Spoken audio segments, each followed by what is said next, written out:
15, Alex Go, entraîneur de cette équipe Aubigny, la déception dans le regard, hein. Tout à fait, mais la déception de ne pas avoir pu produire le rugby qu'on produit tous les dimanches. Beaucoup trop de fautes commises ou au moins sifflées. Donc voilà, donc c'est le regret. On se met à jouer, il reste 12 minutes et il pleut. Donc sachant qu'on joue pas mal sur les trois quarts, donc après on n'arrive pas à revenir, on finit à 11-5. C'est dommage. Et les regrets justement doivent être par rapport à ces 12 minutes où il y a eu un jeu extraordinaire avec un essai au bout, un essai de grande classe qui a dominé complètement les Castraises sur le large. Pourquoi en première mi-temps ce match? Bah, c'est le jeu qu'on produit tous les dimanches, jouer au large. Le souci c'est que là devant on a réussi à les contrer, mais le problème c'est que trop de fautes quoi. Trop de fautes pénalisées, on n'a pas eu le ballon pendant les 25 premières minutes, on l'a pas vu. Et les seules fois où on l'avait, on était pénalisés, donc après bon, voilà, c'est l'ironie du sort. Encore que votre point fort est quand même la défense parce qu'elles ont dû avoir la possession à 80% sur la rencontre, j'exagère un peu peut-être les Castraises, et elles n'ont pas marqué tant de points que ça.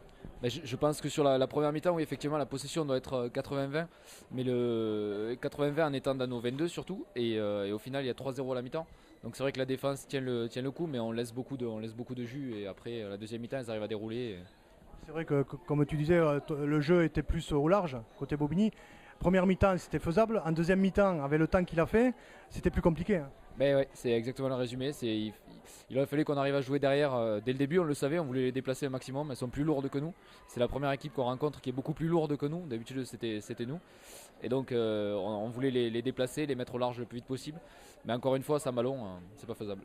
Tu me disais que tu étais d'origine castrée, donc finalement, tu as un pourcentage de gain là ce soir. Oh non, quand même pas, parce que l'équipe de cœur est ici, mais c'est vrai que je suis resté jusqu'à mes 17 ans à Castres, j'ai joué jusqu'à un espoir au Castres Olympique, et là malheureusement bon, mais c'est le sort qui s'acharne, mais bon, un peu content pour la ville parce que j'ai vu que c'était un bel événement à Castres.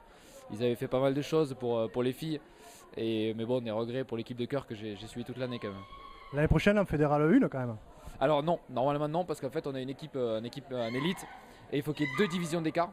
Et sachant que le top 10 et l'Armelle Auclair comptent comme une seule division élite. Donc normalement on monte pas, mais bon. Bon, ce sera pour l'année prochaine le titre alors. Alors, le titre certainement.